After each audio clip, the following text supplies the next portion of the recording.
clips to teach? How do your players respond to that? Sorry, I was just typing in here so I don't talk so much, but I think everybody for sure knows, like our Danish girls eat it up, the NHL video. They have no issue with it at all. And, going back to Team Canada days back as far as 2004, they ate it up as well.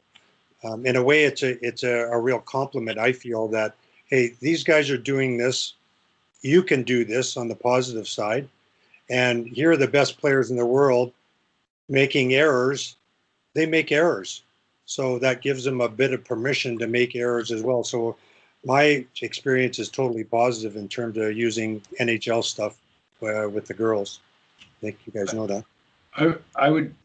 I would say, because I know from our standpoint, and again, this isn't with the girls, but this is from the boys, like I run the power play and I'll show a power play and they'll look at me, like I'll show a Tampa power play where they go cross seam, back door, and the guys will look at me like, are you kidding me? Like kind of thing, like, why are you showing me that? You think like I'm not Stamkos, I'm not Kucherov, right?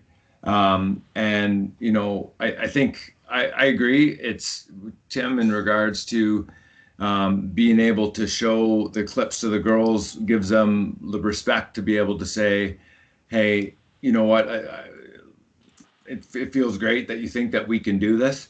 I think in my opinion, I think it's a fine line because a lot of the things that they can do, there's maybe a handful of players that in the world that could do it. So to be able to show that is maybe at times could be discouraging. So I think you got to be careful as to what you're showing. But I see your point and I agree with it in regards to showing things, and it gives them that little extra boost where, oh geez, I feel good that you think of me at this level. I was just writing there, Dom.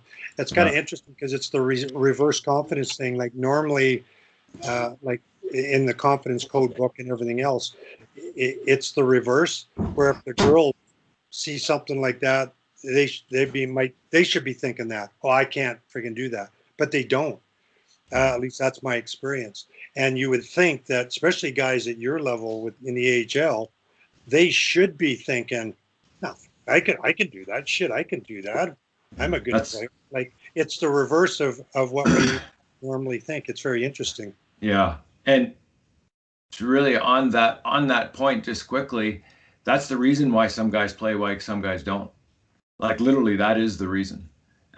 There's literally there is buckets of guys that can play, that would have the ability to play, but they don't have that little bit of, you know what, I can do that. That's like, I can look at Kucherov and be like, I can do that, right? And that's the difference why certain guys play. Like Mangiapane is a prime example of that. He's not that skilled, but he thinks he's as skilled as Sidney Crosby. And that's the difference, right? Like that's the he plays and someone with more skill doesn't. And then confidence is a huge thing, right? And if you, as coaches, we need to instill that, and we certainly can't take it away from people. Yeah, that's really important. Yeah, and I find and that's where, at least at our level, where's the fine line between, okay, you're never going to be more than this type of player in the NHL, and like we're really limiting certain guys. Like there's a player that we had that basically we told him, oh no, you're no more in the fourth line, so we're going to play you as a fourth line player. And then we ended up having injuries and everything else, and all of a sudden we started playing him in different roles, and now he was a point a game player who just signed a 2 years. Someone else saw him and grabbed him in 2 years one-way deal, right? And yet we didn't want to give him the opportunity because we quote unquote limited him skill wise. So I think it's, especially with the games going, with everyone having to be able to play, I think it's dangerous at our level to be able to say, okay, you're a role player, you're a fourth line guy. But as you say, it goes back to the admitting belief into that the players can do it. And I think it's, it's such a fine line between who's able to play up there and not, because it is the whole package. But Dominic, that's so good. I try to instill that with the novice players, or the younger I get them, and if they come up with a good answer in the classroom, I'd say, "My goodness, that's a genius answer," and you're so smart. And by the time those kids are at 8 and 9 and 10, they'll get up in front of adults and give a speech without notes. And I've seen it happen over and over again. But it's so important to believe in people, and not only believe in people, but encourage people, because as we know, people will rise to the level of the expectations of the people they admire, and that coach player relationship is so important.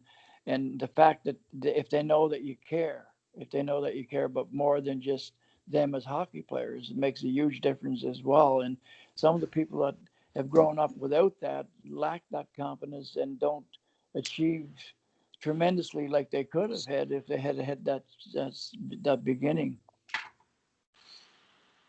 Yeah, I really like that. I really like those comments as well, Dom. And as you were saying, I was thinking, you're talking about Mangiapane, how he believes he's as skilled as Crosby. It's it's certainly either that or he just has the total self-confidence in himself to